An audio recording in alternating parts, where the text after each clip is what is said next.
نہیں، یہ جھوٹی محبت ہے، یہ جھوٹی محبت ہے، یہ ڈھکوسلے ہیں۔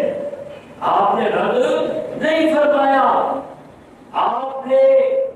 اس کو باقی رکھا،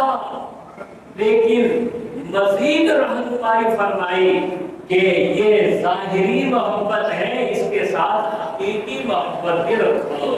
اور حقیقی محبت کیا ہے؟ آپ کی پیروی کرنا اور آپ کی فرمانبرداری کرنا۔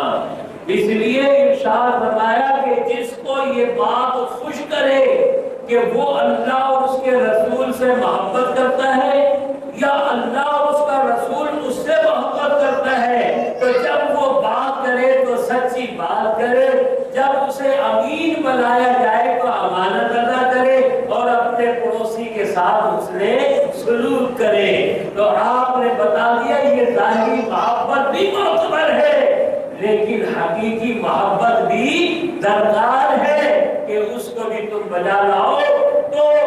یہ جو کچھ بھی کیا جا رہا ہے میرے بزرگوں اور دوستوں، یہ چراغاں کرنا، کمکمے لگانا، یہ باعث اجر و ثواب نہیں ہے۔ قرآن اور حدیث میں نہیں آیا کمکمے لگاؤ گے تو اتنا ثواب ملے گا، اور یہ جھنڈیاں لگانا باعث اجر و ثواب نہیں ہے کہ حدیث میں آیا ہو کہ اتنی جھنڈیاں لگاؤ گے تو اتنی نیکیاں ملے گی۔ یہ قرآن اور حدیث میں نہیں آیا جھنڈے لگانا باعث اجر و ثواب ہے،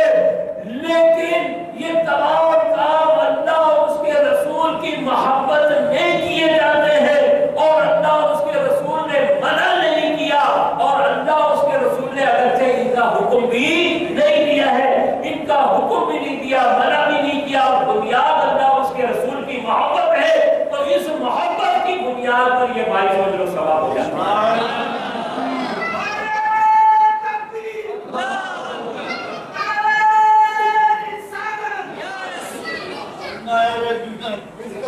یہ ہے اصل چیز،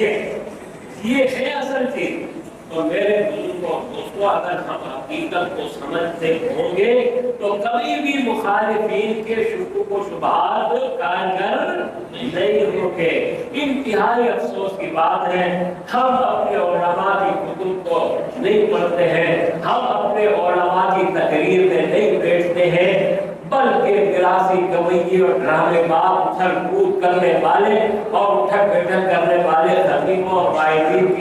کی حوصلہ افزائی کرتے ہیں اور ان کا شریک ہو جاتے ہیں، جہاں پر حقیقت پر کوئی گفتگو ہوتی ہی نہیں ہے، مفہوم اور اوپر باتیں ہوتی ہے اور سمجھ میں کچھ بھی نہیں آتا ہے۔ تو جب آپ حقیقت کو سمجھیں گے تو پھر انشاءاللہ تعالیٰ آپ کا کوئی بھی بات بیکار نہیں کر سکتا ہے۔ تو یہی بنیاد ہے کہ جب ہم نے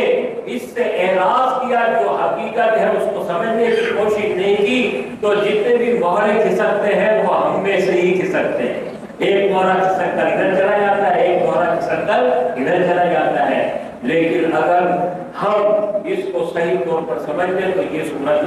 نہ ہو، یا کم از کم جو اپنے علماء ہیں مستند، معتبر اور معتمد، ان پر اعتماد مکمل کر لیں تو پھر بھی راستہ بند ہو سکتا ہے، لیکن اعتماد بھی اس میں بھی خلل ہے، اعتماد مطلب پورا نہیں کرتے ہیں، تو اس عدم اعتماد کی وجہ سے بھی یہ خرابی پیدا ہوتی ہے۔ رب کریم مجھ کو، آپ کو، ہم سب کو صحیح طور پر سمجھنے اور اس پر عمل پیرا ہونے کی توفیق رفیق مرحمت فرمائے۔ یہ پورے ایک گھنٹے کا خطاب یا بیان یا تقریر ہو گئی ہے، اور اسے آپ یہ کر رہے ہیں، اسے لے کے